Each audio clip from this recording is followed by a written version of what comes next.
seperti itu, Sandiaga yang tipikalnya lemah lembut dan lain sebagainya seperti itu. Masyarakat masih ada loh yang menginginkan ketegasan dan keberanian, tetap pilihan mereka tetap itu gitu. Tidak ada di Sandiaga Uno gitu loh Mas Habib. Ya, publik belum bisa banyak menyaksikan ini soal Sandiaga Uno tegas atau berani, karena memang dia belum pernah memimpin satu daerah seperti Ahok yang setiap hari masuk di TV marah-marah begitu kan. Jadi tapi menurut saya nggak hanya itu, nggak hanya soal ketegasan Jakarta ini. Jakarta ini kan isinya manusia, bos. Ya, manusia itu juga bukan hewan kayak di Kalijodo pergi dalam waktu 3 hari. Nggak seperti itu memimpin manusia. Memimpin manusia itu juga mesti dengan hati, ya, dengan sentuhan yang baik. Mereka bagaimanapun ya, mau salah mau benar adalah rakyat. Salahnya rakyat bukan karena mereka juga, karena kemiskinan, karena ketidakmampuan negara ini selama ini untuk mensejahterakan mereka. Jadi bukan jahat merampok tanah, maling tanah, nyolong tanah, disamakan dengan maling handphone seperti analogi yang disampaikan Pak Ahok. Ini analogi yang sangat tidak manusiawi. Saya nggak ngerti pemimpin seperti ini nggak pernah dipanggil Komnas HAM atas ucapan-ucapannya yang menurut saya pelanggaran jelas-jelas terhadap hak asasi manusia. Mau tidak mau kan mantan kader Anda juga kan ya Mas Habib ya, kan mantan kader Anda ini. Ya, gitu ibaratnya. Itu kita kalau dibilang begitu nggak mantan kader sih mantan kader, tapi memang namanya perilaku attitude pribadi kita nggak bisa rubah orang juga. Kalau disandingkan dengan Sandiaga Uno gimana? Ya tentu kita optimis ya dengan calon-calon yang tersisa, termasuk diantaranya Sandiaga Uno.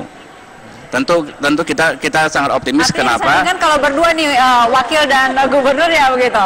Dari Gerindra sebagai wakil gubernur. Iya.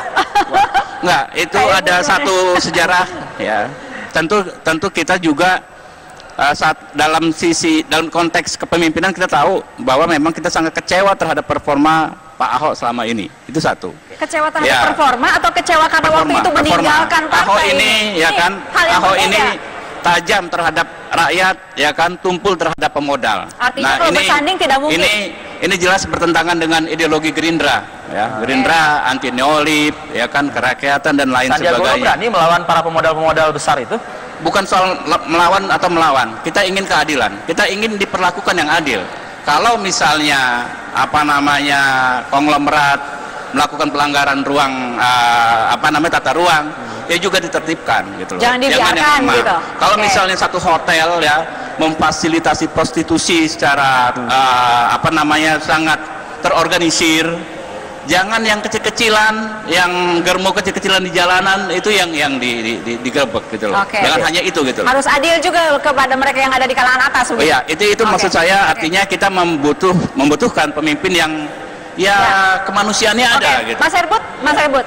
Ini menarik, Mbak Indi sama Mas Rifi dari tadi ngejar. Konfigurasi ini penting ya. Artinya pasangan juga menentukan faktor ini. Kan selama ini belum dilihat dari faktor ini.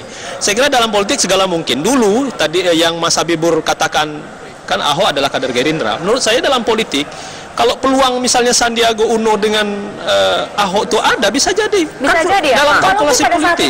Dalam politik itu segala sesuatu mungkin. Jadi hari ini kita lihat ada dua kubu yang berseberangan. Saya membaca kok, bahkan Ketua Umum Gerindra, Pak Prabowo Subianto, akan membuka komunikasi dengan Basuki Cahayapurnama. Mas Rifi, karena begini. Karena satu poin yang kita lihat adalah Ahok sampai hari ini kan belum mencukupi dukungan, baru Nasdem yang mengatakan ya. PDIP juga belum jelas. Artinya apa? Berpangku pada sahabat Ahok. Persis. Artinya apa? Artinya peluang dan kalkulasi politik semua masih bisa terjadi. Nah, menurut saya Prabowo, kalau Ahok teman, sahabat Prabowo teman Ahok. Jadi kita bisa lihat yang sulit disatukan ya secara ideologi adalah Bang Yusril misalnya dengan Ahok. Itu tidak mungkin dari sisi personality ketokohan. Jadi Yusril sama Ahok nggak mungkin. Tidak mungkin. Tapi Sandiaga Uno ini bargaining positionnya bisa nomor 2. Nah makanya saya katakan bahwa Gerindra pun ini masih bisa melihat peluang ke sana dan ke sini. Ini yang kita belum sentuh pagi ini menurut saya adalah konsistensi Ahok ini soal maju dari independen atau lewat parpol. Itu menurut saya itu dua hal yang baik secara ideologis dari segi ilmu politik bapak-bapak dan ibu-ibu paham, maupun dari segi regulasi, dua hal yang bertentangan, nggak bisa dicampur adukan dan nggak bisa dipilih secara pragmatis. Kalau Ahok ingin menjadi pemimpin yang memberi pelajaran pencerahan memilih untuk menjadi independen itu pilihan ideologis. Ada argumentasi ideologis, saya tidak percaya berjuang lewat jalur parpol di Indonesia.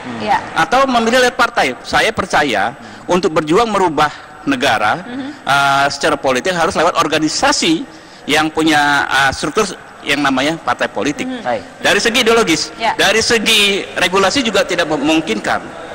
Pasal 42 Undang-Undang Pilkada mengatur pendaftaran dilakukan oleh parpol atau perseorangan. Jadi dari sini saja tidak konsisten. Jadi saya melihat pilihannya pragmatis karena takut KTP-nya nggak cukup, dia merapat ke parpol, gitu kan? Takut nggak dapat rekom parpol, dia bikin kumpulin KTP. Sekarang kita bisa melihat Mas Habib itu mengatakan Pak Ahok itu pragmatis, gitu ya, masih tidak konsisten, begitu ya. Tapi kita tunggu nih, beberapa bulan berikutnya, apakah akan menggandeng Ahok atau tidak? Nah, itu dia. Kita bisa jadi kan ada kemungkinan. Ada kemungkinan. Iya. Peluangnya ada. Maksudnya apa? Tadi kan Rivi sama Mbak Indi nanya nih, misalnya apa mungkin Jakarta ini membutuhkan orang yang humanis, itu seperti itu kan? Dua-duanya bisa dikombinasikan. Persoalan Kalijodo itu kan sejak 2002 sebenarnya, tapi mungkin yang sebelumnya terlalu humanis, tidak punya keberanian sehingga tidak plengces gitu kan. Nah, persoalannya kalau ini dua-duanya kan masih terbuka peluang. Jadi justru itu cantik. Yang kedua, saya katakan Pak Yusril bukan melarang Pak Yusril sama Bang Adiaksa untuk maju, tapi kalau mereka kalah kan gak enak banget gitu loh, sakitnya kan di sini gitu kan. Kalau dengar Bang Margarito, tapi kan level menteri melawan yang sebenarnya hanya seorang pengganti gubernur yang bukan lewat pemilihan, padahal kan tiba-tiba kalah, itu menyakitkan. Tapi tidak apa-apa. Politik sakitnya kan di sini. Nah, di luar kan tidak terlihat sakit. Nah, biasa-biasa aja lah. Orang-orang politik kan ngeles-ngeles itu panjang itu biasanya gitu. Kans Pak Yusril gimana nih kans Pak Yusril deh? Ya sama dengan Ahok juga. Belum cukup jelas juga kan kansnya Ahok. Kan tadi belum boleh bilang tadi. Independen belum jelas juga, kayak partai belum jelas juga. Cuma orang aja yang bikin ribut doang. Tapi ini. Kalau kalah kan sakitnya sakit banget loh. Ya pasti sakit lah. Pasti sakit lah. Malah dia bisa lebih sakit dari yang lain-lain. Karena apa? Dia mikir independen juga siap, ke partai juga siap. Kan itu menunjukkan bahwa dia betul-betul mau jadi gubernur. Begitu jadi kalau tidak dapat, waduh berat dah. Akan menggandeng partai siapa saja Pak Yusril kira-kira nih? Kira-kira? Saya kira akan ada yang datang. Bagaimanapun juga ya beliau harus kita akui memiliki kapasitas yang saya bilang dan jujur itu sekarang saya tahu betul, ya nasional maupun internasional. Saya kira akan datang lah. Baik. Terakhir? Singkat padat. Singkat. Semua masih punya peluang. Bang Yusril menurut saya dengan ketokohan yang ada itu punya peluang karena secara nasional sudah teruji, lalu kemudian bisa menggalang dari partai-partai Islam. Asal Bang Yusril betul-betul bisa ya meyakinkan partai-partai, saya kira Bang Yusril bisa maju untuk menantang Ahok. Ya, menurut saya ini ada beberapa nama yang disebut kita hari ini punya satu kesamaan pandangan, yaitu soal tidak benarnya Ahok memimpin DKI. Nah, baiknya menurut saya kita ini kan mereka ini akan menghadapi incumbent yang baik regulasi maupun faktanya nggak mudah dikalahkan. Baiknya mereka berkomunikasi, ya kan, bisa saling sharing, kira-kira nanti di antara mereka putuskan siapa yang maju, sehingga prosesnya bisa lebih cepat dari sekedar jadwal yang ada. Tapi apapun itu Bang, tetap ya Kalijodo yang selama ini nggak tertib beres sama Ahok. Waktu masih ada.